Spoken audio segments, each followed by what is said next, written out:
This one says, a ship with an initial speed of 6.23 meters per second approaches a dock that is 255 meters away, and if the ship accelerates uniformly and comes to rest right as it reaches the dock, what is its acceleration? All right, so as always, we'll start with our givens here. What do we have for given information? The initial speed? Yeah, that's great. What's our initial speed? 6.23 meters per second.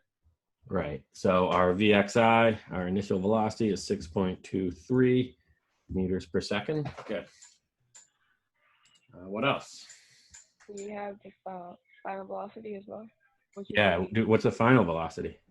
0, because it goes to rest. Exactly. Right. The ship comes to rest. Right. So it ends at a stop. So our final velocity is 0. Perfect.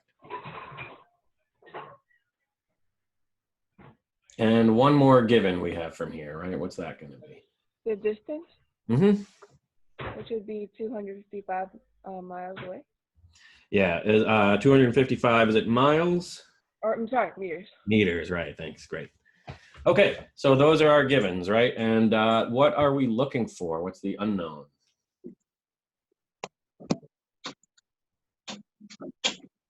We'll look for acceleration. Yeah, that's right. We're looking for acceleration, right? Because it specifically asked us, what is the acceleration?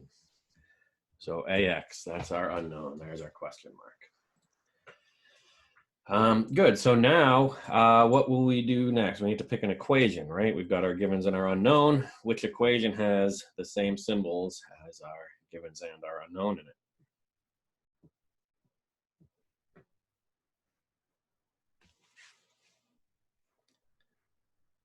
Anybody see which equation we want to choose?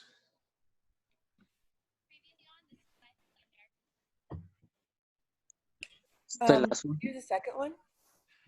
Would it be the second one? Well, the second one, no, because we have delta x here, right, as one of our givens. But it's going to be the last one. It's going to be the last one, that's right. Because instead of delta x, or instead of delta t, we have a delta x, right? So VXI, VXF, delta x, AX, right? So it will be the last equation that we want to pick. So I'll write that down. We've got final velocity squared equals initial velocity squared plus 2 times acceleration times displacement. Okay. So I need to rearrange, right? I've picked my equation. Now I need to make sure the unknown, which is the AX, is all by itself on one side. Anybody want to take a guess as to what the first thing I should do, the first step should be if I want to get acceleration all by itself?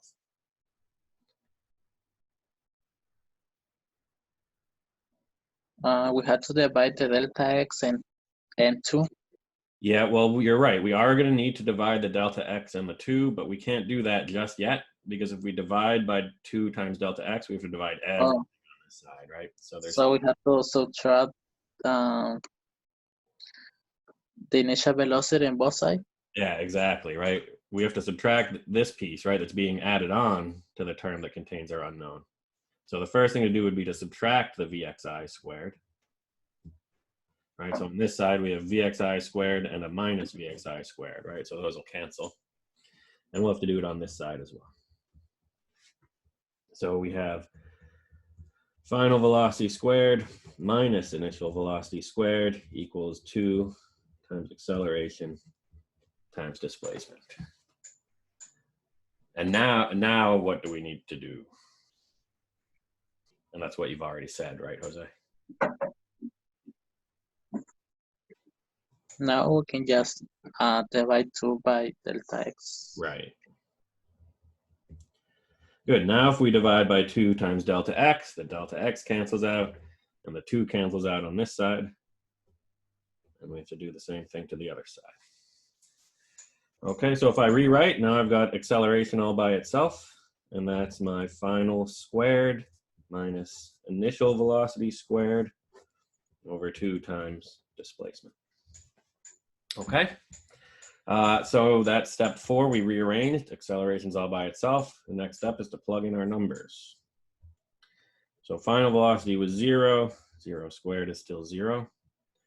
minus our initial velocity squared, so that's 6.23 meters per second, all squared, divided by 2 times 255 meters.